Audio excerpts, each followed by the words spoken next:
our topic tonight is unmasked inner beauty. And of course, this is a perfect timing to be talking about this, because who is the heroine of the moment? Of course, is Esther, because she is the central figure of the Purim story. Now, we've mentioned many, many times that in Hebrew, language is not accidental. Hebrew language is the holy tongue. It's God's language. It's the language that are the building blocks of our very existence. The world was created in the Hebrew language. And from the Hebrew language, eventually, it's split into the 70 languages of the world. But therefore, every word and every nuance in the Hebrew language has layers and layers of depth and meaning because it's God's language. So just like God is infinite, the Hebrew language is infinite. So not coincidentally, let me bring this closer so you can see. Not coincidentally, we find something very, very fascinating in Hebrew. Many of you speak Hebrew, some of us more than others, Ophira. What is the word for face in Hebrew? Panim. Okay, so I'll write it in Hebrew and in English.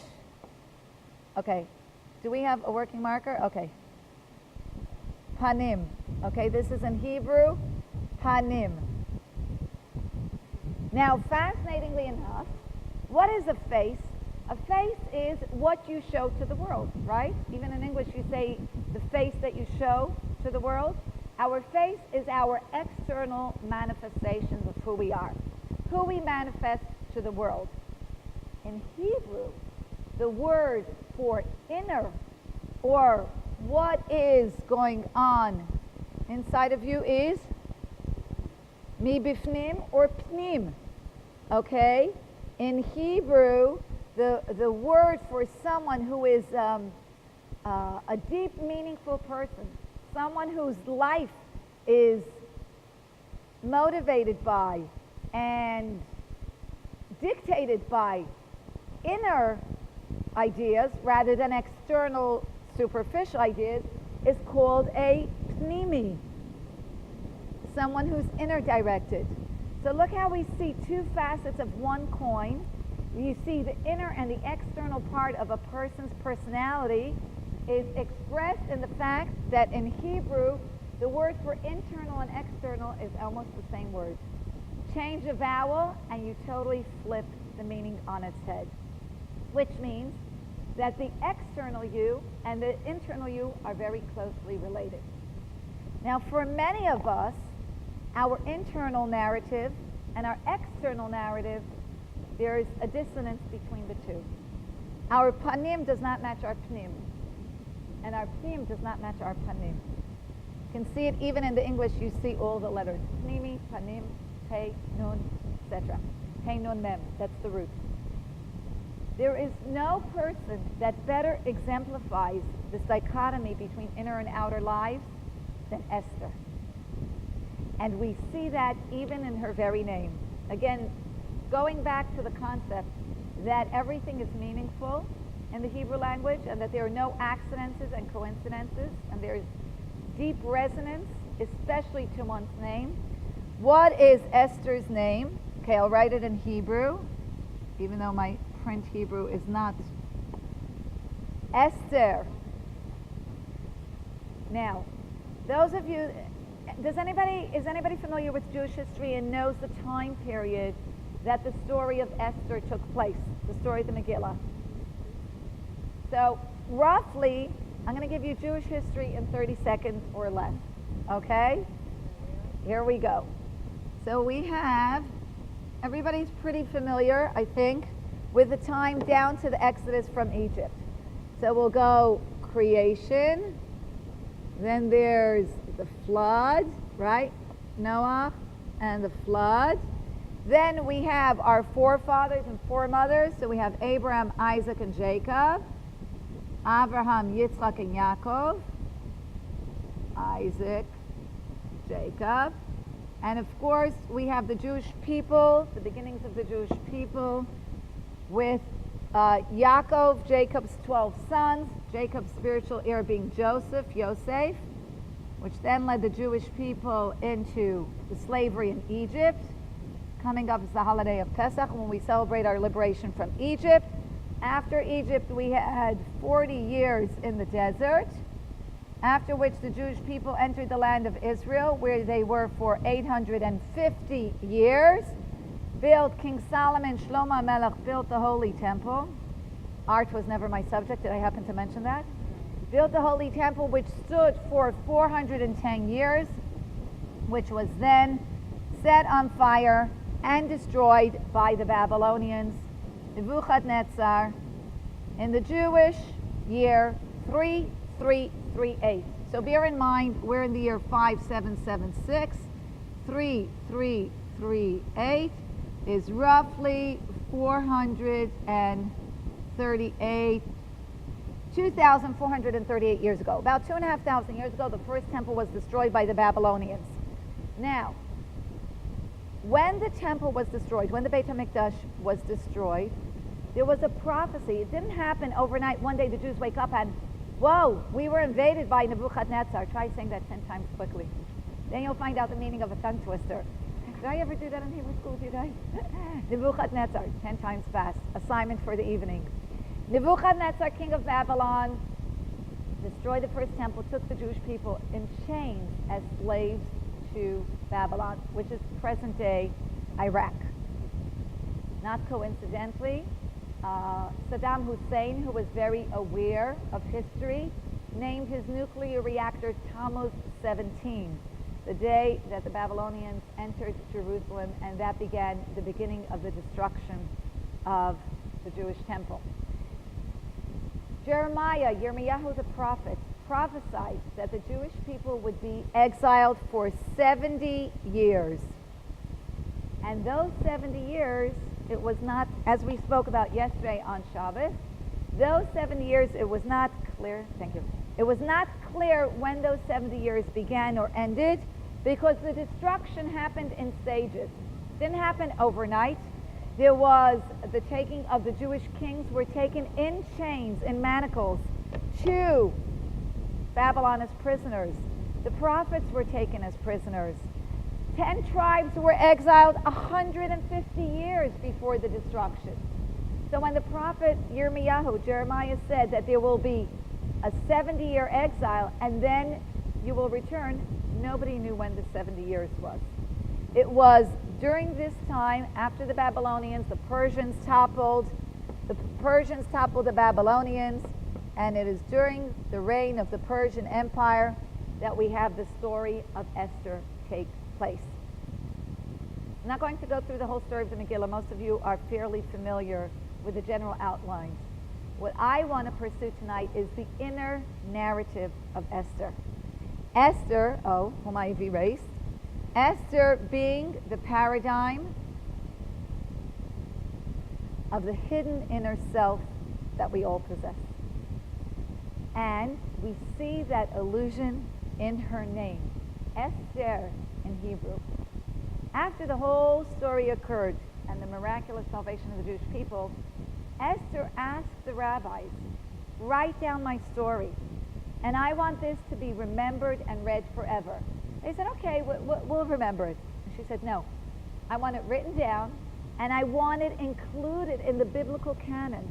In other words, the 24 books of Tanakh, which we call the Torah today, this was past the time. It was already sealed after the destruction of the temple, because unofficially, the era of prophets came to an end with the destruction of the temple.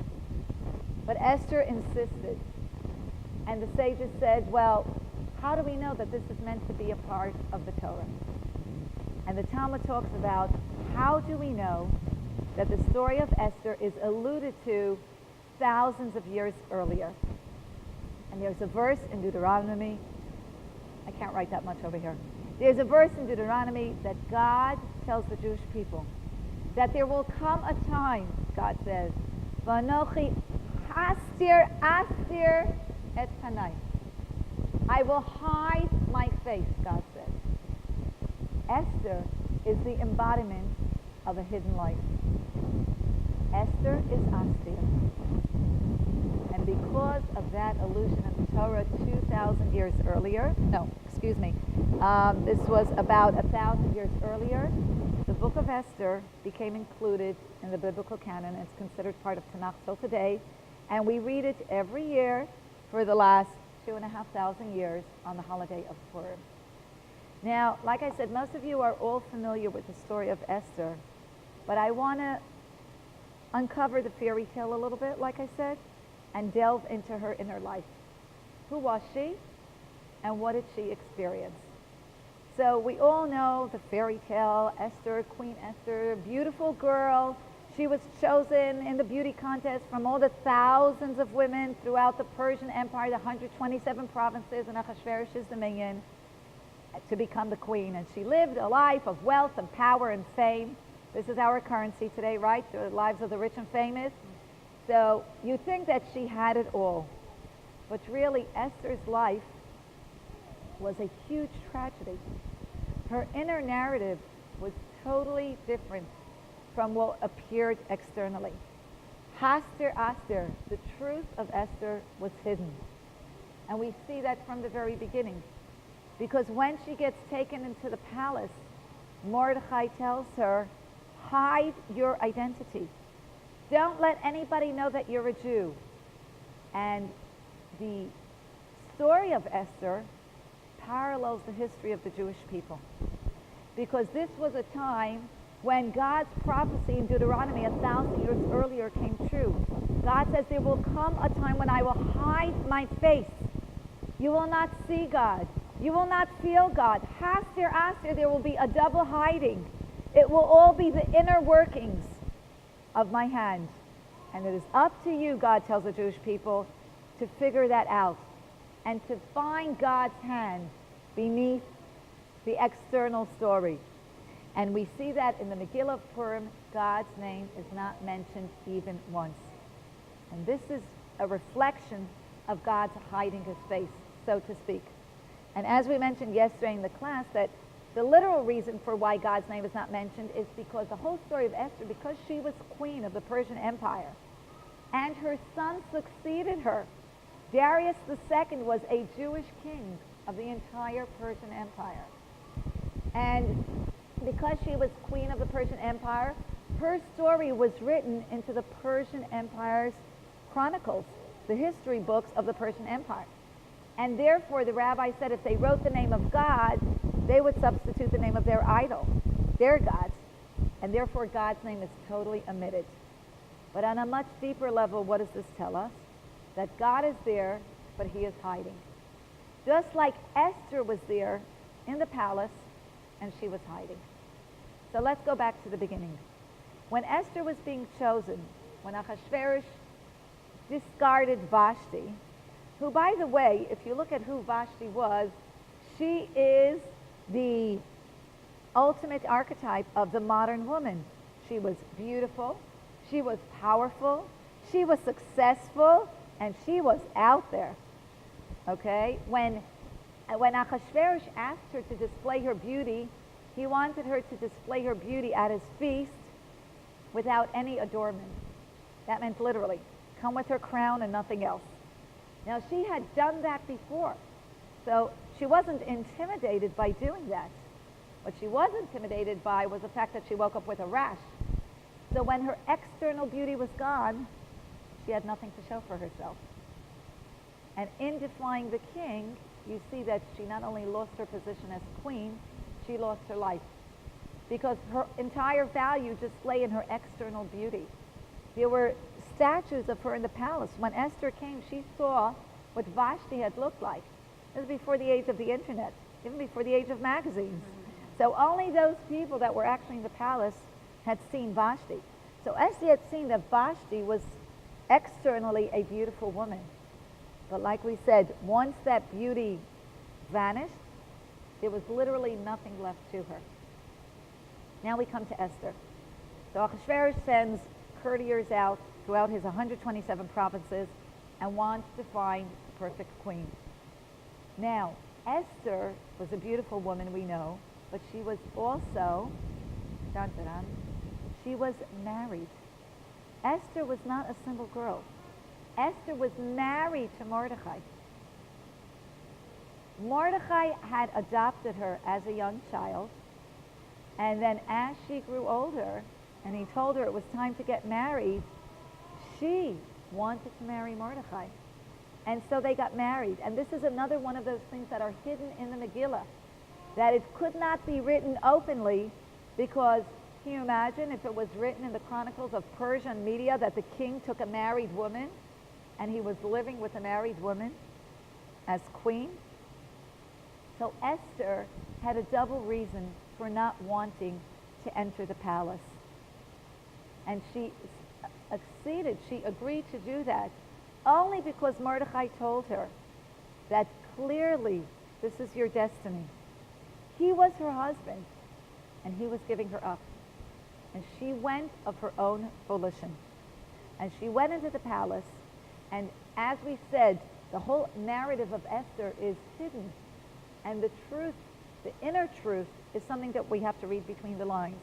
So while we read in the story, chapter 1, chapter 2, chapter 3, chapter 4, chapter 5, and it seemed like everything unfolded very obviously and clearly, it is only with the hindsight and probing between the lines that we find out what the inner narrative is and what Esther's inner life was like. It was 4 or 5 years after she was queen that the whole story of Purim unfolded. So it wasn't bingo, Esther became queen, saved the Jewish people, and we have a holiday. It didn't happen that way. For 4 or 5 years, she had to hide her identity.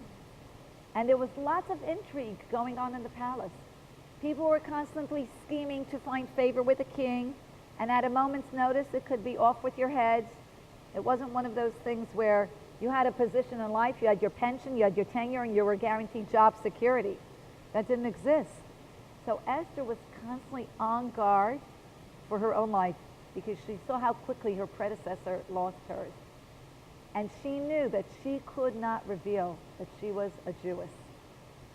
And so she managed with great, as we say in Yiddish, seichel, with great wisdom, with her feminine intuition, she managed to keep her husband, the king, unaware of her background. And he was curious. He kept asking her, who are you? Who are your people? Where do you come from? And she always managed to evade that.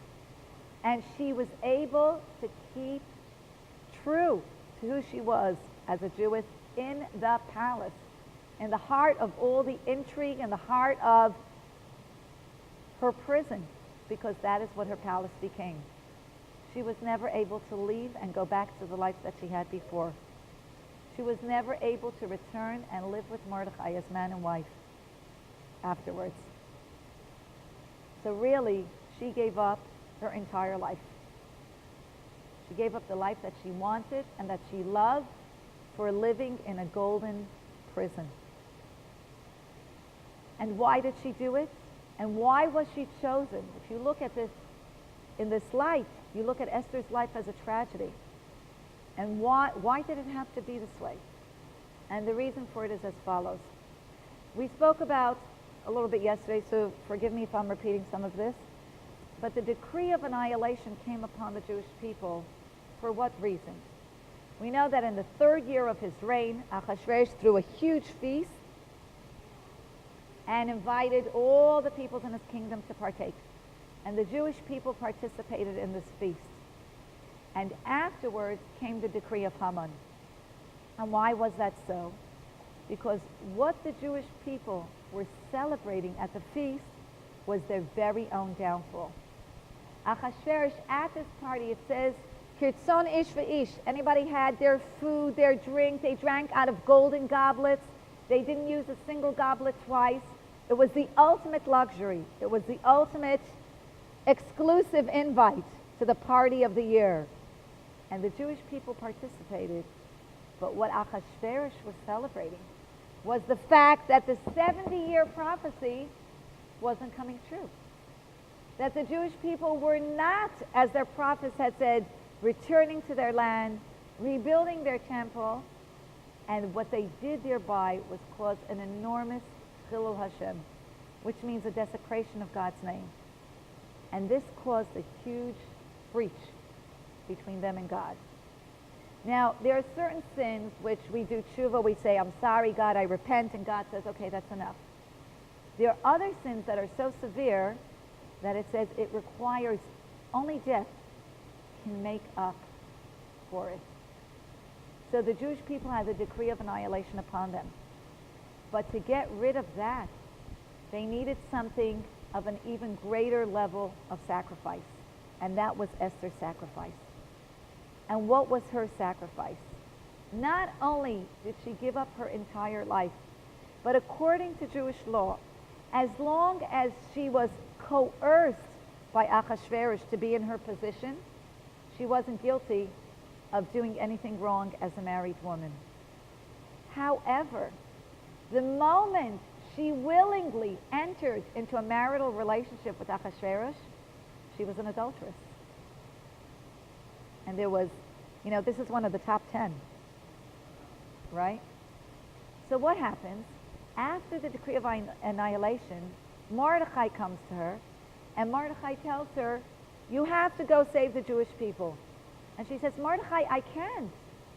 Until now, whatever happened to me, I was forced to do. But if I go to Achashverosh willingly, I become, in the eyes of God, in the eyes of Torah, in the eyes of Jewish law, I become an adulteress. So not only was she jeopardizing her physical life, because she was going to go to the king without being summoned. As we know, the law of the land was, the king calls you. You don't make an appearance. Women had nothing remotely resembling equal rights. If she made an appearance in the king's chamber without being summoned, a death sentence was most likely what would follow. So she's telling Achashverosh, she was telling Mordechai, I'm not afraid of losing my life. What I'm afraid of is now I'm going to give up even Olam Haba, I'm going to give up my share in the world to come. Because I am going to be willingly become an adulteress if I submit to Achashverosh of my own accord. And that's why she tells Mordechai, Kasher avadati avadati. A double language of, I'm going to be lost. I'm going to lose my life in this world, and I'm going to even surrender whatever spiritual reward I'm going to get in the next world. I'm going to lose both my physical life and my connection to God. And Mordechai comes back with a very powerful answer.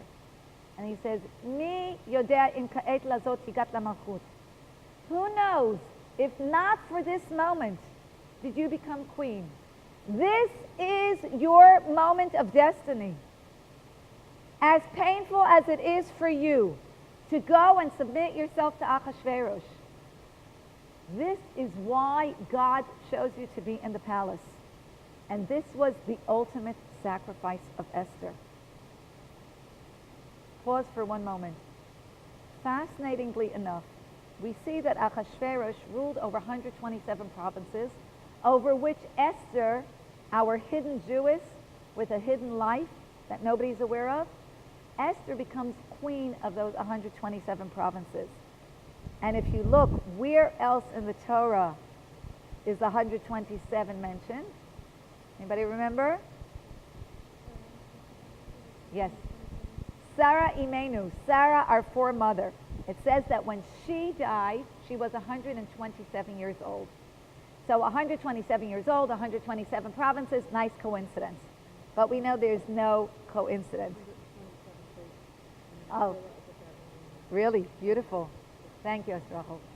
So, what does it say about Sarah? Number one, that she was one of the 7 most beautiful women of all time. So already we see a connection between her and Esther. But as a matter of fact, it said Esther fasted so much that she developed a greenish pallor. I think it means she was olive skin. So apparently what kept Achashverosh attracted to her was her inner beauty, not her external beauty. But Esther lived 127 years old, and it is said that when she was 100, she was as beautiful as 20. So what woman would not give anything to discover that fountain of youth? And what was Sarah's secret? Why was she so beautiful when she was old, like when she was young? Because she was connected to her innermost essence, her quintessence, her core, her godly soul, her connection with God. And not coincidentally enough, Esther was also captured by a king, taken into harem, and almost forced to be with him. She was captured by King Pharaoh in Egypt. And she had the strength to withstand her experience, and therefore many generations later, her descendant Esther was able to do what she needed to do in the palace. So let's fast forward back to Esther again.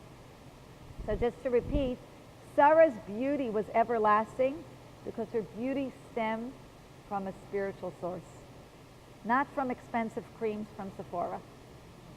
Her beauty stemmed from the fact that she was so connected to God. God is everlasting. God is true. Her connection to him was reflected in her physical beauty, which was literally ageless. Now we go to Esther. So Esther says, Mordechai, I will do as you ask. If I have to lose both my physical life and I have to jeopardize my entire spiritual connection to God, my godly core, which is keeping me alive in this palace, I will do it for the sake of the Jewish people. And because her sacrifice was so great, the Jewish people were saved in her marriage. And after that, we don't hear about Esther in the history books, except for one very interesting footnote, that Esther and Mordechai were buried together. Mordechai promised Esther that I will be buried with you and you will be buried next to me. That we may not be together in this life, but we will be next to each other, and I promise you that you will have a share with me in the world to come. And Esther lived out her years in her golden cage, in her golden palace, in her prison. Her son was raised as a Persian. She let him know that he was Jewish. He ascended to the throne when he was 7 years old, and when he was he was taken away from her. She went to live in a suburb of the capital. She went to live in a province, and I don't know if anybody's seen, but recently there was like an undercover video that was on the internet of a Persian Jew visiting Esther's tomb. So there's actually an argument of Esther and Mordechai are buried in Persia, which is logical, or if they're buried in the land of Israel. Right? But there is a place that is known as Esther's tomb today in Israel. And I just recently read a fascinating story which I would like to share with you. Esther's tomb was being taken care of by the Persian Jewish community that's still left in Iran after 2,500 years. And one day, a non-Jewish Persian runs over to the rabbi and says, "There's a lady crying inside the tomb. Why don't you go and take care of her?" And the rabbi went inside the tomb, and there was nobody there. The next morning, they wake up and they hear news that World War II had begun. So just like we know that Rachel mivaka al baneha, that Rachel was crying for her children, clearly Esther, as the protector of the Jewish people, was also crying for her children. Okay? So we know that again, if we look at Esther's inner narrative, it was a life filled with sacrifice. She gave up her entire life to save the Jewish people. And it needed that level of sacrifice, of willingness to give up everything, give up her husband, give up her life, give up, she knew that she was not going to have any Jewish grandchildren. Her son was being raised as a Persian emperor. She knew that she had no future, but she did it all because she knew that this was her destiny. Her destiny was to save the Jewish people. So, just very briefly, we all have an inner life and we have an external life.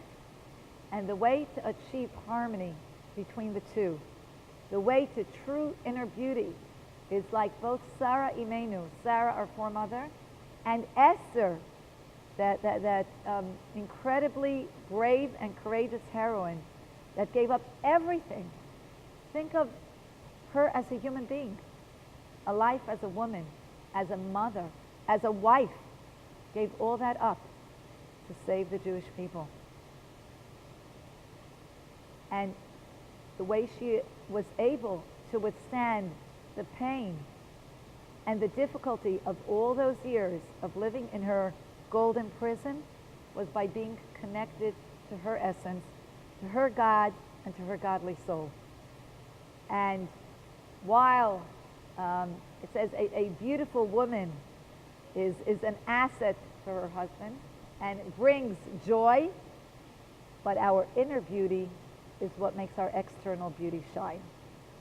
So may we all take from Esther's inner beauty and allow that to let our outer beauty shine. Good evening, ladies. Okay, now before I go, I did want to mention something else, that Esther as the paradigm of the Jewish heroine is also a metaphor for the relationship of God and the Jewish people. Because remember, we said that God said, this is a time that I will hide my face. And because of the decree of annihilation, what happened? The Jewish people had an entire year from when Haman threw his lots. Oh, did everybody write their name on a paper in the basket? So we can do our own little Purim? Everybody wrote their name? Did it go around? Oh, Ruthie, one more. Write your name. Here, take the basket. Take the basket and then put in your name. Thank you. So, while God was hiding his face, while God's hands was not evident, there were no open miracles, there were no open prophecies, there was no temple anymore. It went up in flames and the Jewish people had no idea when it was going to come back again. But what happens? The Jewish people had an entire year from when Haman threw his lots until the decree of annihilation was supposed to take effect, God forbid, and they could have saved their lives by converting to the Persian religion. Not one Jew did that. As assimilated as they were, because that's what Haman meant, that they were scattered and spread out throughout your 127 provinces. As assimilated as they were into each of their local cultures, not one Jew decided to renounce his or her Judaism. And what happens after that? It says at the end of the Megillah, Kimu mashakivlu kvar, that they re-accepted the Torah in a way that they hadn't even accepted it at Mount Sinai 1,000 years earlier. That the relationship, the husband and wife relationship between God and the Jewish people became so cemented through their act of sacrifice. They were putting their lives in jeopardy just for remaining Jews, just as Esther did to save her people. And it is this that ultimately led to that much stronger bonding between God and the Jewish people. May we find that bond within us and activate that inner beauty and that connection.